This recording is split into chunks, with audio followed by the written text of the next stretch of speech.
پاکستان آئین و قانون کی پاسداری، سپریم کورٹ کے حکم پر عمل درآمد اور جمہوری عمل کے تسلسل کے امتحانی لمحات سے گزر رہا ہے۔ ملک کی سیاسی و معاشی صورتحال پر آج وزیر اعظم شہباز شریف کی زیر صدارت قومی سلامتی کمیٹی کا اجلاس ہوا، جس میں chairman joint chief of staff کے علاوہ army chief general Asim Munir سمیت ملٹری لیڈرشپ نے شرکت کی۔ قومی سلامتی کمیٹی اجلاس کے اعلامیے کے مطابق اجلاس نے پوری قوم اور حکومت کے ساتھ مل کر ہمہ جہت جامع آپریشن شروع کرنے کی منظوری دی۔ قومی سلامتی کمیٹی اجلاس کے اعلامیے میں آج پنجاب خیبر پختونخوا الیکشن کے موضوع پر کسی رائے کا اظہار نہیں کیا گیا، نہ ہی اعلامیے میں 14 مئی کو پنجاب میں الیکشن کے انعقاد اور تمام ریاستی اداروں کو الیکشن کمیشن کی معاونت کے حوالے سے سپریم کورٹ آف پاکستان کے حکم پر کوئی تبصرہ ہے۔ تاہم لگتا ہے کہ شہباز حکومت پنجاب میں الیکشن کے لیے اس آپریشن کو سیکیورٹی کا ہمہ جہت جو آپریشن ہو رہا ہے شاید اس کو جواز پیش بنائے اور اس معاملے کو سپریم کورٹ لے کے جائے، لیکن اس بارے میں اس معاملے پر اس اعلامیے میں نہ کوئی ذکر ہے اور نہ ہی حکومت کی جانب سے اس کا کوئی عندیہ دیا گیا ہے۔ اتفاق کی بات ہے کہ پنجاب خیبر پختونخوا الیکشن از خود نوٹس کیس پر آج جسٹس اطہر من اللہ کا اختلافی نوٹ سامنے آ گیا، جس نے سپریم کورٹ میں نظریاتی تقسیم کی خلیج کو مزید گہرا کر دیا اور ایک بار پھر از خود نوٹس پر اکثریتی اور اقلیتی فیصلے کا سوال کسی متاثرہ فریق کے بجائے برادر جج کی جانب سے اجاگر کیا گیا۔ جسٹس اطہر من اللہ نے لکھا کہ انتخابات از خود نوٹس کیس اکثریتی ججز نے 4-3 کی اکثریت سے مسترد کیا۔ آج قومی سلامتی کمیٹی کے اجلاس میں شرکت کے بعد شہباز حکومت کی جانب سے وزیر اطلاعات مریم اورنگزیب اور مسلم لیگ نون کی جانب سے اس کی چیف آرگنائزر مریم نواز نے چیف جسٹس آف پاکستان جناب عمر عطا بندیال سے استعفے کا مطالبہ کیا۔ آج کی اہم ترین ڈیولپمنٹس پیش رفت اس پہ بات کرتے ہیں۔ پاکستان تحریک انصاف کا موقف دیں گے سینئر نائب صدر جناب فواد چودھری۔ بہت بہت شکریہ فواد چودھری صاحب۔ یہ فرمائیے گا کہ آج بڑی نگاہیں مرکوز تھی قومی سلامتی کمیٹی کا یہ جو اجلاس ہے، اس کی ٹائمنگ بہت اہم تھی اور آبویسلی پاکستان کی پوری ملٹری لیڈرشپ جو تھی، پرائم منسٹر اور ان کے تمام جو کابینہ کے اہم وزراء چیف منسٹرز تھے وہ جمع تھے، مگر اس میں کوئی ذکر نہیں آیا ہے الیکشنز کے حوالے سے، نہ اس کی کسی قسم کی معاونت کی یا اس کی کوئی مخالفت کی یا اس پہ کسی قسم کے تحفظ کا اظہار کیا گیا ہو، نہ ہی سپریم کورٹ کے فیصلے پر کسی قسم کا تبصرہ کیا گیا ہے۔ اس پہ مجموعی رائے کیا ہے آپ کی؟ میرا خیال ہے یہ خوش آئند بات ہے کامران صاحب کہ نیشنل سیکیورٹی کمیٹی کا فورم جو ہے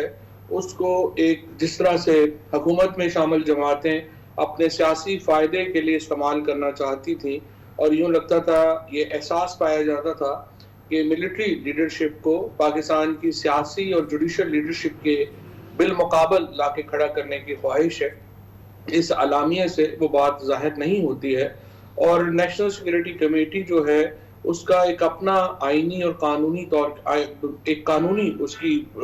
ایک کمپوزیشن ہے جس میں رہ کے انہوں نے اپنے معاملات کو دیکھنا ہے، اور آج کا جو اعلامیہ ہے وہ زیادہ تر سیکیورٹی معاملات کے اوپر ہی مرکوز ہے اور اسی پہ ہی انہیں رہنا چاہیے۔ دوسرا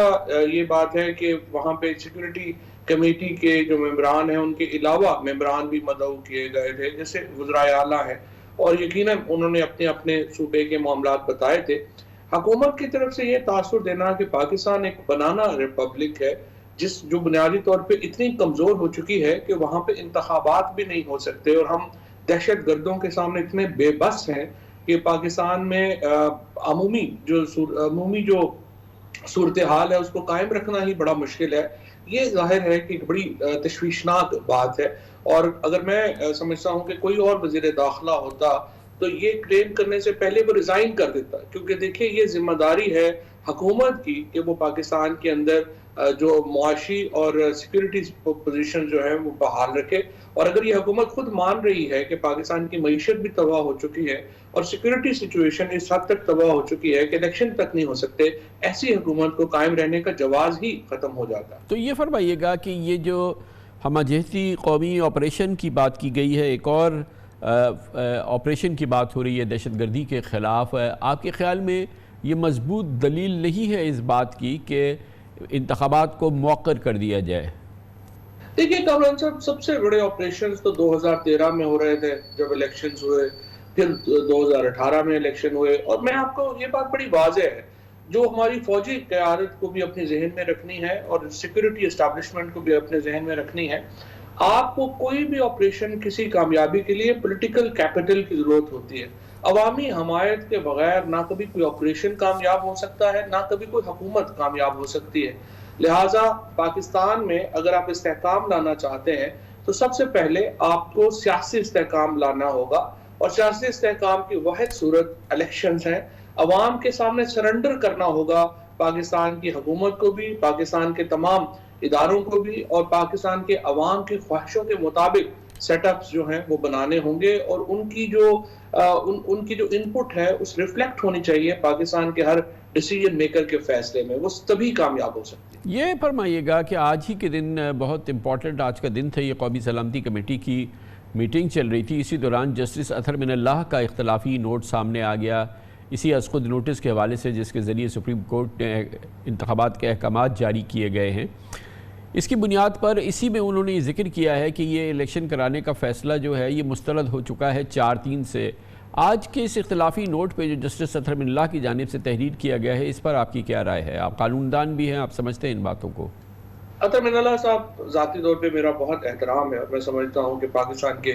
چند بڑے ججز میں ان کا شمار ہوتا ہے. لیکن آج کا اگر ان کا فیصلہ دیکھا جائے تو وہ قانونی اعتبار سے تو بہت ہی سطحی ہے، بہت ہی اس کی جو لیگل ویلیو ہے بہت ہی کم ہے. پہلی بات تو آپ دیکھیے کہ وہ فیصلہ سنا رہے ہیں 25 تاریخ کے ایونٹس کا، اور انہوں نے اپنے فیصلے میں جو فیوچر ایونٹس ہیں ان کو بھی کیٹر کر دیا ہے. جب آپ کو فیوچر ایونٹس، جب آپ فیصلہ پچھلے ایک کیس کا دے رہے ہیں، فیوچر ایونٹس تو آپ اس میں کیٹر نہیں کر سکتے.